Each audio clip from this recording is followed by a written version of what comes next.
I know at first when you hear about making a toile, a muslin, a mock-up, it often seems like a lot of work and you sort of think, is it really worth it? Well, in this video, I want to demystify what a toile or mock-up actually is and how you can use it, why you would maybe want to include it in your sewing routine so you can use it as a tool to get better at sewing and create better garments by using this nifty little thing that we call a toile, a muslin, a mock-up. It's all the same thing.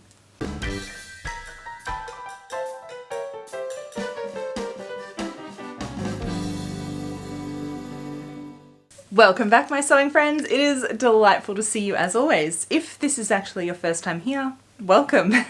My name is Evelyn Wood and I'm the creator of VintageSewingSchool.com, and here on this channel we do everything vintage sewing skills to really help our modern day sewing, to help you get better at your sewing. So if it sounds like something you're interested in, do hit the subscribe button below because I have many great sewing videos, tutorials, watch me sew, all different things to help you get better at yours. So hit that subscribe button below. Let's talk about what a toile is, mock-up is, and then 3 reasons why you might actually want to use it in your sewing so you can really understand why it's worth all the extra effort and how you might include it in your routine at every skill level.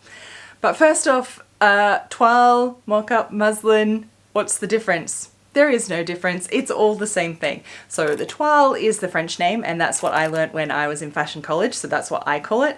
A mock-up is probably the most accurate description of it. It is basically a mock-up, a test, a prototype, a sample of the garment that you're going to make. So it's often made in muslin fabric. I think that's where the muslin name comes from. It's done in a usually a calico or muslin fabric, but it is a like for like fabric. So the idea of your toile is, there's many reasons to do it, but the idea is that it's a practice for design, for fit, for many different reasons, which we'll talk about in just a second, to test and sample your garment before you cut into your real nice expensive fabric. So I have actually made another video here on testing, all the things that you should test, and this is one of the things in there. I'll link all these other videos down below for you. The idea here is that we do this test, this mock-up, so that we can make major changes at this point. So we can, take off huge big chunks. You can do a full bust adjustment. You can do an entirely different size. You can lengthen, shorten. You can change up the design if need be, if you're at that level. You can make major changes that if you've already cut into your real fabric, you just could not do at this stage. So you do your toile for sort of the, what I like to call the second sort of fitting phase. I have more videos coming up on the phases of the stages of fitting in the future. What are the different reasons at the different skill levels why you would do one of these? Because it's seemingly like making 2 garments. I know a lot of people feel that way. Well, this is what I teach my students at Vintage Sewing School, is when you first start sewing and you're learning to sew, you use a toile or a mock-up as you sew it all the way through. So as a finished garment, still in just a cheap fabric that you find. For toiles, on that note, I often find that bed sheets, thrifted bed sheets, are fantastic because you want to use recycled materials wherever we can for this. So thrifted bed sheets are amazing. Just avoid the very high thread count ones because they're very tightly woven and they can be trickier to sew. So I actually find the poorer quality bed sheets are better for this purpose. And then you can reuse materials that would have already gone to landfill. So sustainable sewing here is what we do. Now, back to being a beginner. Do a toile or a mock-up as a finished garment as a practice. You're just learning, you're practicing getting your stitches right. You need to practice putting pattern pieces together, sewing them at the machine, using notches, and guaranteed you've forgotten to put the notches on and you haven't tested your stitches first and you end up with a big thread nest and the whole thing turns into a big disaster. But it's about the learning process, and that's why I say when you are very first beginning, that you do a toile, but as a finished garment. So you practice putting that zip in, the facings, the everything, do it as a complete garment so that you really practice. That way when you cut out your real fabric, you've already worked out all the kinks, you know what pattern pieces kind of go together, you've already have practiced one zip or whatever it may be, you've already have all that practice behind you so that when you do your real one, it's going to turn out 1,000 times better. We all know this, that the second time round it turns out so much better, and you'll be much more probably loving the end result to wear it and really be proud of it. It's just getting that practice done first. So then when we enter the next stage is really where most of us sit and why we would do a toile, and that is to assess the fit and the size. And this is where we start making a toile for its intended purpose. It is not a finished garment, it is just a mock-up of our finished garment, and that's where we don't actually put facings in, we don't finish seams on the inside, it's just a practice garment, an outside shell, if you will, of the garment, so we can assess the size, the fit, and have a look, and we can still make major changes at this stage. This is what most of us will fall into the category for, and why we would actually want to make up a toile or mock-up.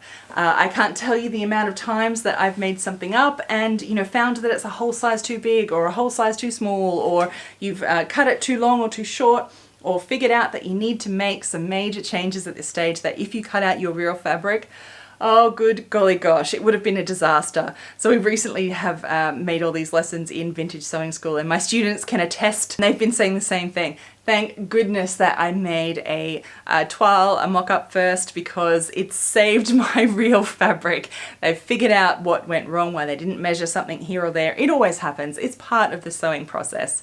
So doing a toile for size, for fit, is definitely why you would want to do it. So you don't end up with lots of garments that don't fit right, that are the wrong size, that we're not happy with. It's eliminating all that first. Then as you upskill even more, you would actually make a toile or mock-up to test out the design. So when you get further down the skill level, you'll actually perhaps be changing up the design of your garment, and there you need to test it. So this is where most design houses fall in. You need to make sure that your pockets are in the right place, that you have all the panel seams are all correct. If you've changed this yourself, you want to make sure that they're all in the right spot. You would also want to make sure that everything's in the right proportions. When you start changing up design, proportions are a huge thing that you need to take into account. Otherwise it just looks really weird and wrong, and you don't know why. So all of the design houses use this system of making a toile or a mock-up for any designs. Dior, very famously, they had an exhibit not so long ago, and one of the exhibit rooms was just called the toile room, and it was an entire room full of the couture toiles that they used next to, then you could see where it all started with. And for me personally, I would have went there first. To me, your toile shows the process. It's like the development of your creation. It's about the process, and that gets me really excited. So I love that. Now you still might be thinking, but it sounds still like a lot of work. I will definitely admit that there are some sewers that doing a toile, a mock-up, is just not possible in their sewing routine. They just cannot bring themselves to make two garments, so to say, because that's to them what it feels like. And that is totally fine. You need to find what works in your sewing routine. So always lead with that. But I would encourage you to try at least doing maybe 2 or 3 of these in your next few garments that you make, and see how it improves your sewing. See if it's worthwhile for you. There is a lot to be said about slowing down and working on great quality garments rather than just trying to get to the finish line. I mean, we all get excited about finishing so we can wear it. That's a given, of course. But I know for myself, and my students can say the same thing, is that they always find so much more pleasure when they slow down a little bit, take the extra effort to do the proper fittings, to make your mock-up, make your toile, fit the pattern right. It's just slowing down a bit to go to the extra effort to make a really good quality garment gives you such a better end result that you just love that garment so much more. You'll get so much more wear out of it, and it'll bring you so much more joy in wearing it. If learning more about these types of fitting processes and going really deep in understanding what we're doing in dressmaking, I invite you to come join me at vintagesewingschool.com. It is my online school where we talk about all these sorts of things. There are lessons there. It's 24/7 access, so you just log on whenever you're ready to sew, and you take your own projects and you use Vintage Sewing School to help you do your own projects and your own style on your own time. Anyway, I'm going to leave a link down below. I would love to have you in class if you're really ready to take your sewing to the next level. I can perhaps do a separate video on this, but just to recap quickly, your toile or mock-up, I know there's going to be questions, is a like-for-like fabric. It needs to be something similar to your garment that you're going to make to get an accurate look, an accurate fit, an accurate feel of what your end garment will be. You don't do any seam finishes on the inside. You don't do any facings, any linings, anything like that. It is just, you want to stay stitch around the edges. That's a whole different thing. Just to get a mock-up. It is an outside shell just to test your end garment. So I hope that gives you at least a little bite-sized piece to get you started on making a toile or a mock-up. I hope you do bring into your routine, because I think you'll find some really great sewing improvements when you do. So tell me below, are you a toile or a mock-up maker? Is this already part of your routine, or are you learning about this for the first time? Or maybe you'll actually try it for the first time on your next time. I'd love to hear your experiences. Do write them all down below, and in the description box below I have some links for you to other videos that I think you'll find really useful too. I look forward to reading all your comments, and until then, my friends, happy sewing. Bye!